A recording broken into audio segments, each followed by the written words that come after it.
Hello friends, నేనండి మీ గోదావరి అబ్బాయిని. RR Godavari Telugu మన యూట్యూబ్ ఛానల్. ఫ్రెండ్స్, ఈరోజు నేను బృందావనం రావడం జరిగిందండి. బృంద అంటే తులసి, వనం అంటే అడవి అని అర్థం అండి. ఈ విధంగా బృందావనం అని పేరు వచ్చింది. ఇక్కడ అతి పురాతనమైన మందిరాలు చాలా ఉన్నాయి అండి. అలాగే శ్రీకృష్ణుకు సంబంధించిన ఎన్నో అద్భుతమైన లీలలు జరిగిన ప్రదేశం ఈ బృందావనం అండి. బృందావనం గురించి అంతకుముందు కొన్ని వీడియోస్ నేను చేయడం మీరు చూడడం జరిగింది కదండి.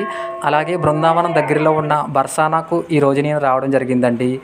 అసలు బర్సానా ఎక్కడ ఉంది, ఎలా వెళ్ళాలి, మనం బృందావనంలో రాధాకృష్ణుల అనుబంధం ఎటువంటిది, ఆలయ ప్రత్యేకత ఏమిటి, శ్రీ రాధారాణి జన్మ రహస్యం ఏమిటి, రాధారాణి రాజభవనం ఎక్కడ ఉంది, ఎలా వెళ్ళాలి, అలాగే రాధారాణి తల్లిదండ్రులు ఎవరు, ఆలయ చరిత్ర విశేషాలు ఏమిటి, దర్శన సమయం ఏ విధంగా ఉంటుంది తెలుసుకోవాలి అంటే మన వీడియోని మీరు పూర్తిగా చూడవలసిందేనండి. మీరు మన వీడియోని పూర్తిగా చూసిన తర్వాత లైక్ చేసి, కామెంట్ చేసి, సబ్స్క్రైబ్ చేసి నాకు సపోర్ట్ చేయండి ఫ్రెండ్స్. ప్లీజ్ సబ్స్క్రైబ్ మన YouTube channel RR Godavari Telugu.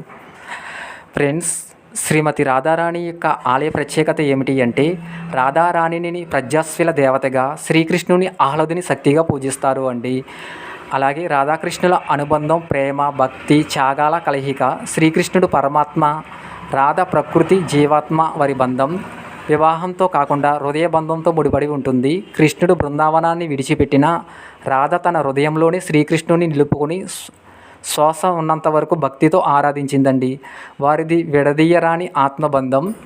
Friends, Shrimati Radharani జన్మస్థలం రావల్. దీనిని ఓల్డ్ బర్సానా అని పిలుస్తారు అండి. ఇది గోకులం నుండి కొంచెం దూరంలో ఉంటుంది. శ్రీమతి రాధారాణి భాద్రమాసంలో ఆగస్టున ప్రకాశవంతమైన చంద్రుని 8వ రోజు నాడు కనిపించింది. ఆమె రాజు వృషభాను మరియు తల్లి కీర్తిదాదేవి యొక్క శాశ్వత కుమార్తె. ఆమె ఇక్కడ రావల్లో జన్మించిందండి. మరియు శ్రీకృష్ణుడు గోకులంలో నివసించే కాలం వరకు ఈ ప్రదేశంలోనే నివసించింది. నందమహారాజు తమ కుటుంబం గోకులం నుండి నందగావ్కు మార్చినప్పుడు వృషభాను మహారాజు కూడా రావల్ నుండి బర్సానాకు మారారండి. నందమహారాజు, వృషభ మహారాజు మంచి స్నేహితులు.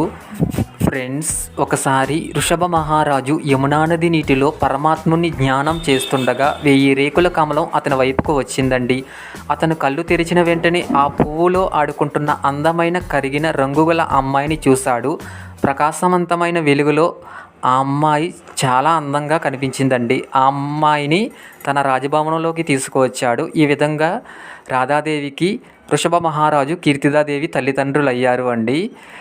ఇక్కడ రాధాదేవిని లక్ష్మీ అవతారంగా, ప్రేమకు చిహ్నంగా భావిస్తారు. రావల్ అనేది మధురా నుండి 9 కిలోమీటర్ దూరంలో ఉంటుంది. రావల్ని గతంలో ముఖ్య రావలి అని పిలిచేవారు అండి. ఈ ప్రదేశంలోని ప్రజలు రాధాదేవిని తమ కుమార్తెగా భావించి పూజలు చేస్తారు. ఫ్రెండ్స్, మీరు నా వీడియోని లైక్ చేసి, కామెంట్ చేసి, సబ్స్క్రైబ్ చేసి నాకు సపోర్ట్ చేయండి ఫ్రెండ్స్. ప్లీజ్ సబ్స్క్రైబ్ మన YouTube channel RR Godavari Telugu. Friends, Shrimati Radharani రాజభవనం ఎక్కడ ఉంది, ఎలా వెళ్ళాలి, ఆలయ చరిత్ర విశేషాలు ఏమిటో ఇప్పుడు చూద్దామండి. శ్రీమతి రాధారాణి రాజభవనాన్ని శ్రీజా మందిరం అని పిలుస్తారు అండి. ఇది ఉత్తరప్రదేశ్లోని మధురా జిల్లాలో ఉన్న బర్సానా పట్టణంలోని బానుఘాట్ ఎత్తైన కొండపై శ్రీ రాధారాణి మందిరం ఉంటుందండి. ఇది అతి పురాతనమైన రాధారాణి మందిరం. చాలా అద్భుతంగా నిర్మించారు అండి. ఇది రాధారాణి జన్మస్థలానికి దగ్గరలో ఉంటుంది. ఇక్కడ రాధారాణి భక్తులు ఎంతో పవిత్రంగా భావిస్తారు అండి. మనం శ్రీకృష్ణుని ఏదైనా కోరుకోవాలి అంటే ముందుగా రాధారాణికి చెబితే రాధారాణి శ్రీకృష్ణునికి చెబుతాదని చెప్పేసి ఇక్కడ భక్తుల నమ్మకం అండి.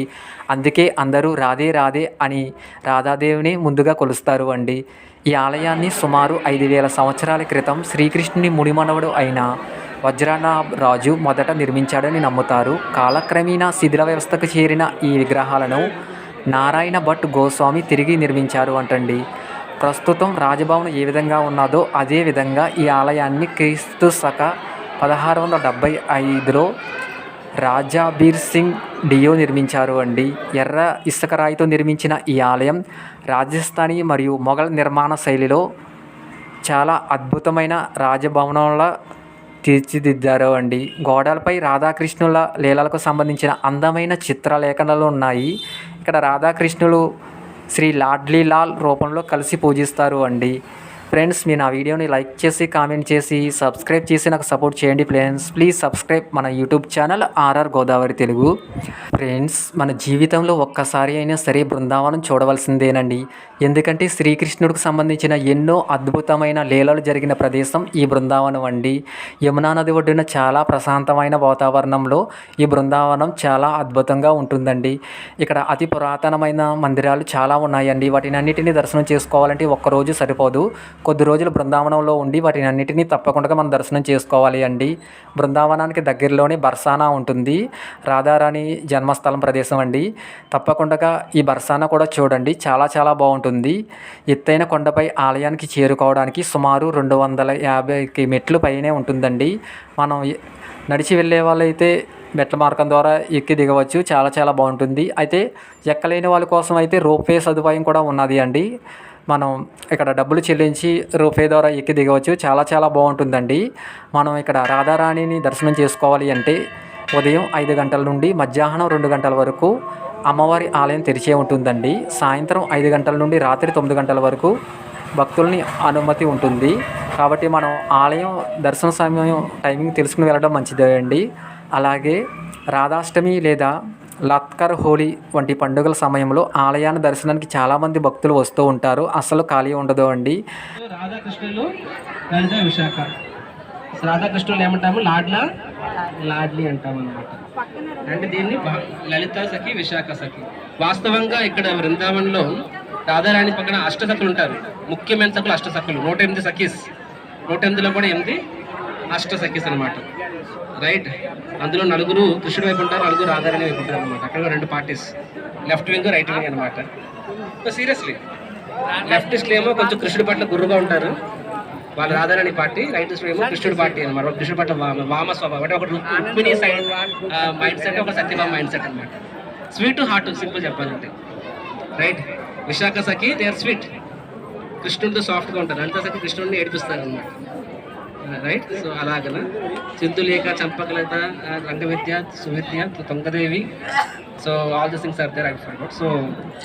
సో అలాగే మెయిన్ అష్టసఖి సిల్లులు కూడా వారి గ్రామాలు ఇక్కడే ఉంటాయి. ఇక్కడ ఆలయ ప్రత్యేకత ఏమిటి అంటే శ్రీమతి రాధారాణిని ప్రజస్విల దేవతగా, శ్రీకృష్ణుని ఆహ్లాదిని శక్తిగా పూజిస్తారు అండి. శ్రీకృష్ణుడు కంటే రాధాదేవి 9 నెలలు పెద్దదని చెబుతారు. మనం బర్సానా వెళ్ళడానికి వివిధ రవాణా మార్గాలు అందుబాటులో ఉన్నాయి అండి. మధుర నుండి సుమారు 50 కిలోమీటర్ల దూరంలో ఉంటుంది. మధుర బస్టాండ్ నుండి క్రమం తప్పకుండా బస్సులు, ఆటోలు, ట్యాక్సీలు మరియు కార్లు అందుబాటులో ఉన్నాయి అండి. ఢిల్లీ నుండి వెళ్ళేవారు NH-19 మీదుగా సుమారు 120-130 కిలోమీటర్ల ప్రయాణం చేసి చేరుకోవచ్చు అండి. బృందావనం నుండి అయితే 45 కిలోమీటర్లు ఉంటుంది. విమానం ద్వారా మనం చేరుకోవాలి అంటే ఆగ్రా నుండి 100 కిలోమీటర్లు, ఢిల్లీ నుండి 150 కిలోమీటర్ల దూరం ప్రయాణం చేస్తే మనం బర్సానా చేరుకోవడానికి మనకు అవకాశం ఉంటుందండి. ఫ్రెండ్స్ మీరు తప్పకుండా బృందావనం వెళ్ళండి, చాలా చాలా బాగుంటుంది. ఫ్రెండ్స్ నేను యాత్ర చేసినా సరేనండి, యాత్రకి వెళ్ళిన తర్వాత అక్కడ నడిచే వస్తాను అండి. అలాగే చాలా పరిక్రమలు కూడా చేశాను. ఈరోజు నేను రాధారాణి యొక్క రాజభవనం కొండపైకి కూడా నేను నడిచే వెళ్ళాలని చెప్పేసి అనుకుంటున్నాను. 250కి పైగా మెట్లయితే ఉంటాయి అండి. అయితే నడిచి వెళ్ళలేని వాళ్ళకైతే రోప్వే సదుపాయం కూడా ఉంది. మీరు రోప్వేకి సరదాగా ఎక్కచ్చు, దిగవచ్చు, చాలా చాలా బాగుంటుందండి. నాకైతే చాలా బాగా నచ్చింది. నేనైతే కొండపైకి నడిచి వెళ్ళాలని చెప్పేసి నడుచుకుంటూ వెళ్తున్నాను. ఇక్కడ చల్లటి గాలి చాలా చాలా బాగున్నది. ఫ్రెండ్స్ మీరు నా వీడియోని లైక్ చేసి కామెంట్ చేసి సబ్స్క్రైబ్ చేసి సపోర్ట్ చేయండి ఫ్రెండ్స్. ప్లీజ్ సబ్స్క్రైబ్ మన YouTube channel RR Godavari Telugu.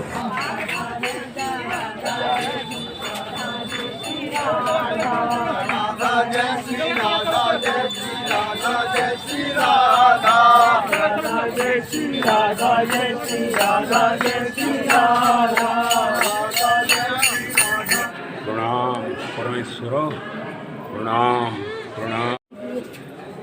Radhe रानी की जय।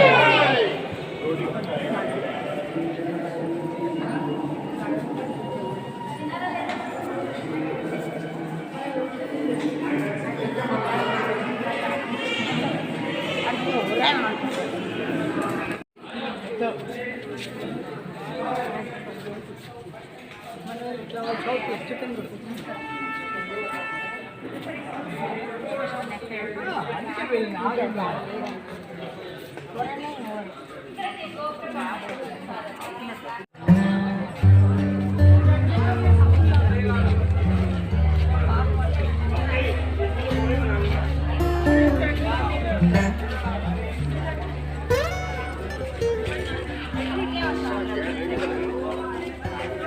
सीधे इधर गलत आ गए पहले अपने को वहीं नीचे ప్రభుజీ రెడ్డిదేనా మళ్ళా చెప్పులు ఇక్కడ ఇప్పచ్చా ప్రభుజీ చెప్పులు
ఎలాగైతే నేను మెట్లన్నీ ఎక్కి కొండపైన ఉన్న రాధారాణి యొక్క మందిరానికి అయితే రావడం జరిగిందండి. ఇక్కడ మందిరం చాలా చాలా బాగున్నదండి. అది పురాతనమైన మందిరం. అలాగే రాధారాణి యొక్క దర్శనం కూడా చాలా బాగా జరిగిందండి. నాతో పాటు చాలామంది ఇక్కడ జనం అయితే వచ్చారు. చాలా చాలా అద్భుతంగా జరిగింది. అయితే మీరు దర్శనానికి వెళ్ళినప్పుడు దర్శనం టైమింగ్ ఏ విధంగా ఉంటుందో తెలుసుకుని వెళ్ళండి. మీరు వెళ్ళినప్పుడు అయితే గుడి క్లోజ్ చేస్తారు. తర్వాత కొంచెంసేపు అక్కడ ఉండిన తర్వాత దర్శనం అయిన తర్వాత అయితే మేము రావడం జరిగిందండి. చాలా అద్భుతంగా దర్శనం జరిగింది. ఫ్రెండ్స్, మీరు నా వీడియోని లైక్ చేసి కామెంట్ చేసి సబ్స్క్రైబ్ చేయండి. ఫ్రెండ్స్, ప్లీజ్ సబ్స్క్రైబ్ మన YouTube channel RR Godavari Telugu.